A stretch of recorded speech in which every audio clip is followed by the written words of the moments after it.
ভাবুন তো, রাত 2টা বাজে, একজন মেয়ে একা হেঁটে যাচ্ছে শহরের রাস্তা ধরে। কোনো ভয় নেই, না কোনো উৎকণ্ঠা আছে তার মাঝে। এটা কি আমাদের দেশে আদৌ সম্ভব? সম্ভব না, কিন্তু জাপানে এটি একটি স্বাভাবিক ঘটনা। আজকের ভিডিওতে আমরা জানবো কেন জাপান পৃথিবীর অন্যতম সবচেয়ে নিরাপদ দেশ, কিভাবে তারা ক্রাইম কমালো, আর আমরা বাংলাদেশ বা দক্ষিণ এশিয়ার দেশ হিসেবে এখান থেকে কি শিখতে পারি। স্টে টিল দ্য এন্ড, কারণ শেষে আমি দেখাবো জাপান সেফ হলেও তাদের 5টি বড় সমস্যা রয়েছে যা কম মানুষই জানে। জাপানের সেফটি আসলে কোনো গল্পই না, এটি তাদের ডাটা বেসড সত্য। প্রতি 1 লাখ মানুষের মধ্যে crime rate around 23%, one of the lowest. যেখানে বাংলাদেশ, ইন্ডিয়া বা ইউএসএ তে তুলনায় অনেক বেশি ক্রাইম রেট। তাদের মার্ডার রেট পার 100K পিপলে অনলি 0.2%, ওয়ার্ল্ডস লোয়েস্ট ব্যাপার। Women safety index top rank globally. এর মানে দাঁড়ায় জাপানে ক্রাইম করার মানুষই কম। কিন্তু প্রশ্ন হলো, এটা কিভাবে সম্ভব হলো? চলুন আরো গভীরে যাই। জাপানকে বুঝতে হলে তাদের কালচার বুঝতে হবে। তারা ছোটবেলা থেকেই শিখে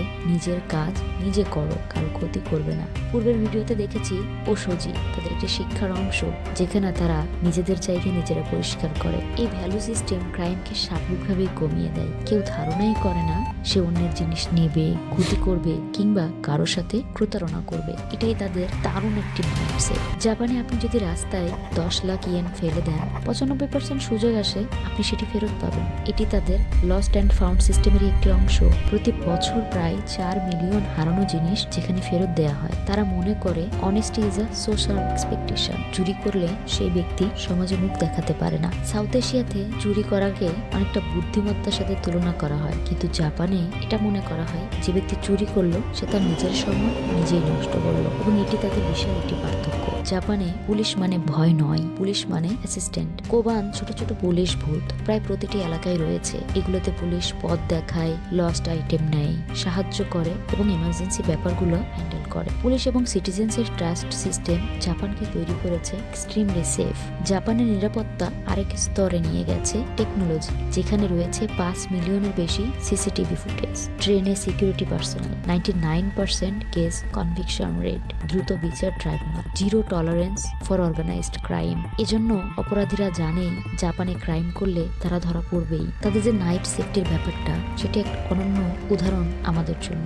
দেখা যায় রাত 2টায় মেয়েরা একা বাসে উঠে চিন্তাহীনভাবে বাড়ি যায়, কারণ harassment laws strict, public transport security strong, bystander culture, camera everywhere, social shame culture. Bangladesh বা সাউথ এশিয়ার তুলনায় একটা মাইন্ড ব্লোয়িং ডিফারেন্স। এখান থেকে আমরা কি শিখতে পারি? রেসপন্সিবিলিটি ছোটবেলা থেকেই শেখানোর প্রয়োজন। চুরি ডাকাতিকে হাইলি গ্লোরিফিকেশন বন্ধ করা, কমিউনিটি পুলিশিং সিস্টেম শুরু করা, স্কুল লেভেল ডিসিপ্লিন সিস্টেম চালু করা, public transport safety, honesty reward system চালু করা, দ্রুত বিচার ব্যবস্থার প্রয়োজন। জাপান আসলে পারফেক্ট না, কিন্তু তারা মাইন্ডসেট, সিস্টেম এবং কালচার এই তিনটার মাধ্যমে তাদের নিরাপত্তা তৈরি করেছে।